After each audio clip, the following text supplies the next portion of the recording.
नमस्कार, मैं हूं आपके साथ दीपक भदौरिया। लखनऊ से इस वक्त की बड़ी खबर, योगी कैबिनेट का बड़ा फैसला। योगी कैबिनेट में 29 प्रस्ताव पास हुए हैं। प्रदेश सरकार का किसानों को बड़ा तोहफा, किसानों के लिए मुफ्त बिजली, किसानों के ट्यूबवेल को मुफ्त बिजली का प्रस्ताव पास। बीजेपी ने 2022 के संकल्प पत्र में एक और वादे को निभाया। प्रदेश के 6 जिले होंगे विकसित, राज्य राजधानी क्षेत्र विकसित करने का प्रस्ताव पास हो गया। 6 जिलों को मिलाकर राज्य राजधानी क्षेत्र बनेगा। हरदोई, सीतापुर, उन्नाव, रायबरेली, बाराबंकी, लखनऊ और लखनऊ से सटे जिलों का तेजी से विकास होगा। और प्रदेश के किसानों को बड़ा तोहफा। अधिक जानकारी के साथ लाइव जुड़ गए हैं सहयोगी पवन सिंह लखनऊ से। पवन जी, क्या कुछ इस कैबिनेट में प्रस्ताव पास हुए हैं? एक सबसे अहम प्रस्ताव बताया जा रहा है, किसानों को सबसे बड़ा तोहफा दिया गया है।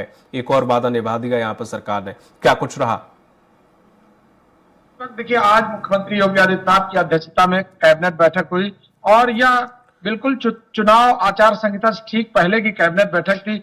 इसमें प्रदेश की जनता को मुख्यमंत्री योगी आदित्यनाथ की सबसे बड़ी सौगात यह है कि बिजली की सबसे बड़ी जो 2023 से उन्होंने माफ करने का, और उनको बिजली की जो कनेक्शन है, जो किसान बिजली का भुगतान करता है, लगातार उसको बिल की समस्या आती है। इससे पहले भी कई बार ऐसी बवाल हो चुका है बिजली को लेकर के, किसान ने भी कई बार मांग किया था, उस पे बड़ा फैसला लिया है। इन्होंने 100% छूट देने की बात की है।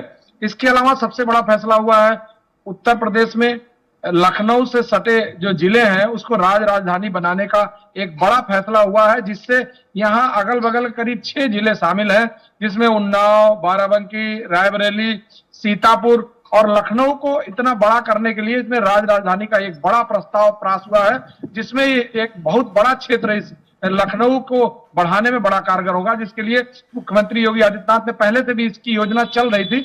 लेकिन इस बात की जो फैसला हुआ आज के कैबिनेट में हुआ है।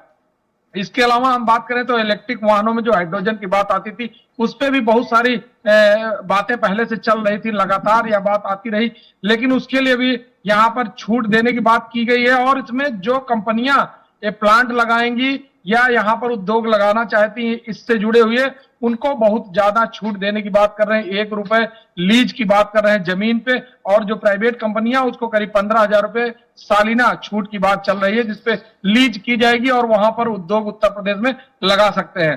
तो सबसे बड़ी बात है कि सरकार जिस तरह से उत्तर प्रदेश के चहुमुखी विकास के लिए लगातार प्रयास कर रही है, और आज इसका प्रस्ताव कैबिनेट में पास किया है। चूंकि इससे पहले भी सरकार ने किसानों के लिए, लोगों के लिए बहुत सारे ऐसे प्रस्ताव हैं जिसके लिए लगातार प्रयास में था, लेकिन वो फाइनल नहीं हो पा रहा था। आज जो यह प्रस्ताव पास हुआ है, इससे करीब 7 करोड़ किसान को सीधा लाभ मिलेगा, जो बिजली का मुद्दा है उस मुद्दे पर। दीपक, तमाम जानकारी साझा करने के लिए बहुत बहुत शुक्रिया आपका पवन जी। तो जिस तरह से प्रदेश को बड़ी सौगातें इस कैबिनेट के माध्यम से मिली है, जहां पर कई प्रस्तावों पर मोहर योगी कैबिनेट ने लगाई है। तेजी से विकास करने के लिए यहां पर काफी कुछ प्रस्ताव को हरी झंडी दिखाई गई। किसानों को बड़ी राहत, एक बड़ा तोहफा दिया गया है। जाहिर सी बात है, लोकसभा चुनाव नजदीक, और ऐसे में यहां से अगर राहत दी जाती है तो उसका परिणाम कहीं ना कहीं लोकसभा चुनाव में भी देखने को मिलेगा। और ऐसे में किसान जहां पर धरने पर बैठे हुए प्रदर्शन चल रहा है, तो वहां पर उत्तर प्रदेश के किसानों को साधने के लिए एक बड़ा कदम योगी सरकार की तरफ से